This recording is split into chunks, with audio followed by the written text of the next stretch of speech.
Nippon India small cap के investor परेशान है।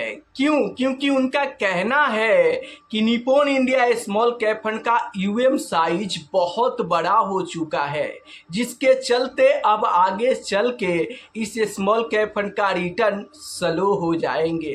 तो क्या अब एसआईपी बंद कर देनी चाहिए या फिर कंटिन्यू करना चाहिए? चलिए इस वीडियो में मैं आपकी सारी डाउट क्लियर कर दूंगा कि क्या यूएम बड़ा होने के बाद फंड खराब हो जाते हैं। तो चलिए मैं आपको इस वीडियो में आसान भाषा में बताता हूं।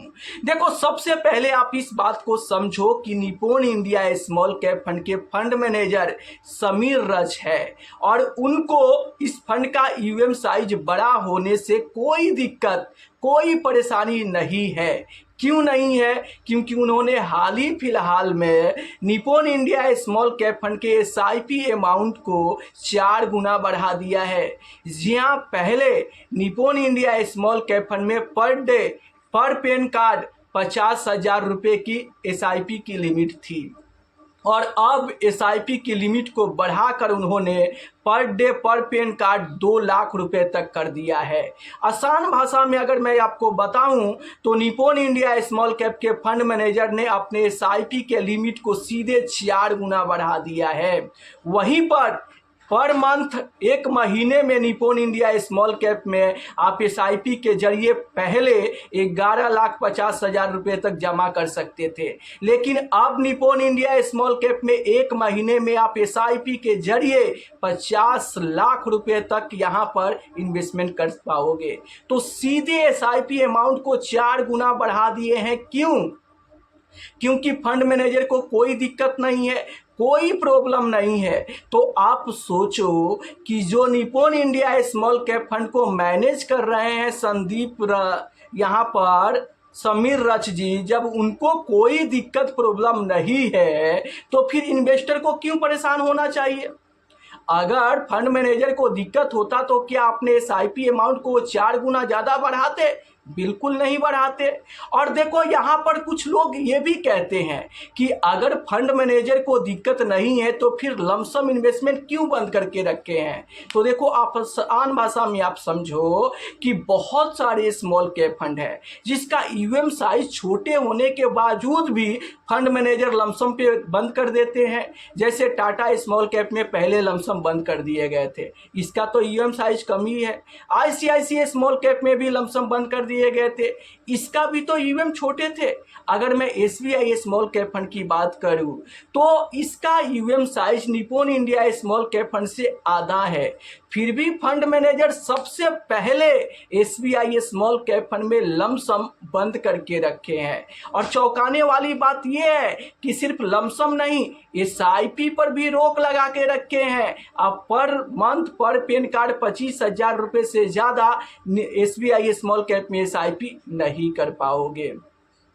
तब आप कमेंट में बताओ कि कम यूएम होने के बाद भी फंड मैनेजर क्यों लमसम बंद कर देते हैं? क्योंकि उनका इन्वेस्टमेंट स्टाइल होता है, उनको बहुत सारे चीज़ दिखाई देता है। अगर वैल्यूएशन हाई है या फिर अभी मान लो कि यहाँ पर बहुत ज़्यादा वैल्यूएशन हाई होने के चलते भी फंड मैनेजर लमसम पे रोक लगाते हैं। तो आपको क्या करना चाहिए? देखो, अगर आपकी SIP Nippon India small cap fund में चल रहा है तो आपको बेफिक्र होकर अपने एसआईपी को कंटिन्यू करना चाहिए। क्यों? क्योंकि बड़ा यूएम बराबर फंड खराब नहीं। क्यों खराब नहीं है आप समझ लो। देखो, ये स्मॉल कैप कैटेगरी में अनलिमिटेड स्टॉक होते हैं इन्वेस्टमेंट करने के लिए। अगर आप ऊपर के 100 लार्ज कैप छोड़ दो और उसके नीचे 150 मिड कैप छोड़ दो तो ऊपर के 250 स्टॉक छोड़ के सारे स्मॉल कैप में आ जाते हैं। यहाँ तक कि फंड मैनेजर चाहे तो कुछ पैसा लार्ज कैप के स्टॉक में भी, कुछ पैसा मिड कैप के भी स्टॉक में भी, और ज़्यादा से ज़्यादा पैसा स्मॉल कैप स्टॉक में, माइक्रो कैप स्टॉक में, मिनी कैप स्टॉक में, मतलब वो सारे स्टॉक में इन्वेस्टमेंट कर सकते हैं। तो स्मॉल कैप के फंड मैनेजर के पास बहुत ज़्यादा यहाँ पर अनलिमिटेड स्टॉक होते हैं इन्वेस्टमेंट करने के लिए।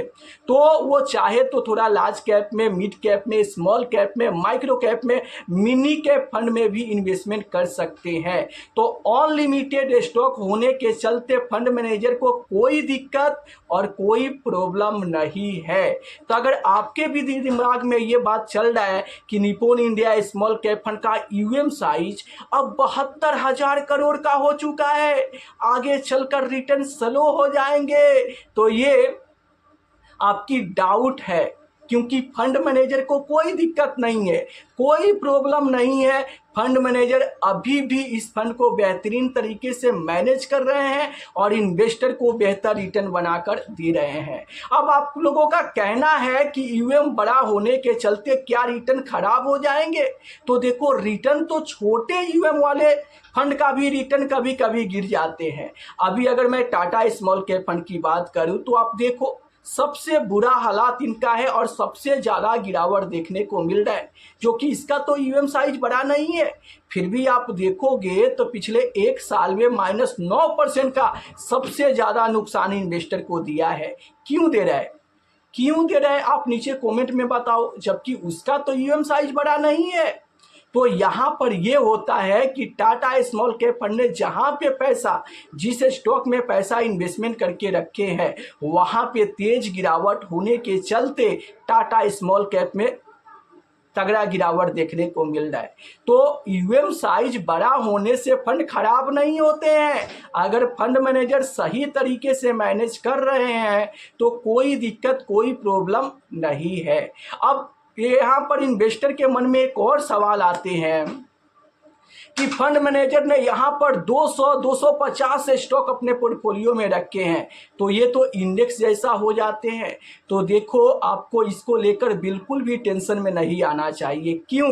क्योंकि फंड मैनेजर कौन होते हैं? जिनको अंतर्राष्ट्रीय लेवल पर शेयर बाजार का एक बहुत बड़ी पकड़ होता है और वो काफ़ी ज़्यादा इंटेलिजेंट होते हैं। तो उनको पता है कि फंड को किस तरीके से मैनेज करना है और कैसे उनको कहाँ पे इन्वेस्टर के पैसे को इन्वेस्ट करना है। तभी तो अगर निप्पॉन इंडिया स्मॉल कैप के मैं फंड मैनेजर समीर रज की बात करूं तो लंबे समय से वो फंड को बेहतरीन तरीके से मैनेज करके तगड़ा रिटर्न बनाकर इन्वेस्टर को दे रहे हैं। और आज भी Nippon India small cap fund यहाँ पर स्मॉल कैप का किंग बना हुआ है। तो वो ज़्यादा स्टॉक भी अगर अपने पोर्टफोलियो में रखते हैं तो वो उनका इन्वेस्टमेंट स्टाइल है। क्यों? क्योंकि उनके पास बहुत ज़्यादा पैसा है। तो अगर वो स्टॉक की संख्या कम रखेंगे और ज़्यादा एलोकेशन रखेंगे और 1 से 2 स्टॉक भी यहाँ पर डैमेज होता है तो उसका असर इस फंड पे देखने को मिलेगा। इसलिए फंड मैनेजर यहाँ पर डिवर्सिफाई करके ज़्यादा स्टॉक रख के थोड़ा इन्वेस्टमेंट करके चल रहे हैं कि अगर मान लो कि 250 स्टॉक है, वहां पे अगर 50 स्टॉक खराब भी करते हैं तो पिछला 200 स्टॉक अच्छा कर देंगे तो भी इस फंड का रिटर्न बेहतर देखने को मिलेगा। तो ऐसे में इन्वेस्टर को क्या करना चाहिए? अगर आपका SIP Nippon India small cap fund में चल रहा है तो आपको कंटिन्यू करना चाहिए, बिल्कुल भी बड़ा यूएम साइज देखकर, और आपको एसआईपी बंद नहीं करना चाहिए पोर्टफोलियो में ज़्यादा स्टॉक की संख्या देखकर, और आपको बिल्कुल भी टेंशन नहीं लेना चाहिए कि आगे चल के रिटर्न खराब हो जाएगा। देखो, फ्यूचर में क्या होगा ये ना आपको पता है, ना मुझे पता है, और ना ही जो आपको डरा रहे हैं उनको पता है। फ्यूचर में क्या होगा, किस फंड के साथ क्या होने वाला है, ये किसी को पता नहीं है कि आगे चलकर कौन सा स्मॉल कैप फंड बेस्ट होगा और कौन सा फंड का रिटर्न खराब हो जाएंगे। अगर यही पता होता कि Tata small cap fund crash होने वाला है तो यहाँ पर तो इन्वेस्टर पहले से ही सारा पैसा निकाल लिए होते और उनको नुकसान नहीं होता। अगर पहले से ही किसी को पता होता कि यहाँ पर Motilal Oswal mid cap fund में क्रैश होने वाला है, 32% तक का तगड़ा गिरावट होने वाला है, तो इन्वेस्टर पहले से ही सारा पैसा निकाल लिए होते और उनको नुकसान नहीं होता। लेकिन असली बात यह है कि रियल में किसी को पता ही नहीं होता है कि फ्यूचर में क्या होने वाला है। इसलिए आप फ्यूचर की टेंशन ना करें। अगर आपको समीर रज फंड मैनेजर पर भरोसा है, इस फंड का लंबे समय का ट्रैक रिकॉर्ड देखकर आपको भरोसा है, तो Nippon India small cap fund में आपको अपना एसआईपी कंटिन्यू रखना चाहिए। बड़े यूएम साइज होने के चलते आपको बिल्कुल भी एसआईपी बंद करके और पैसा निकाल कर नहीं भागना चाहिए। आपकी क्या राय है? आप अपनी राय नीचे कमेंट में ज़रूर बताना कि बड़ा फंड बराबर फंड खराब हो जाते हैं। क्या एसआईपी बंद करके पैसा निकाल कर भाग जाना चाहिए या फिर एसआईपी को कंटिन्यू करना चाहिए? आप अपनी राय नीचे कमेंट बॉक्स में ज़रूर देना।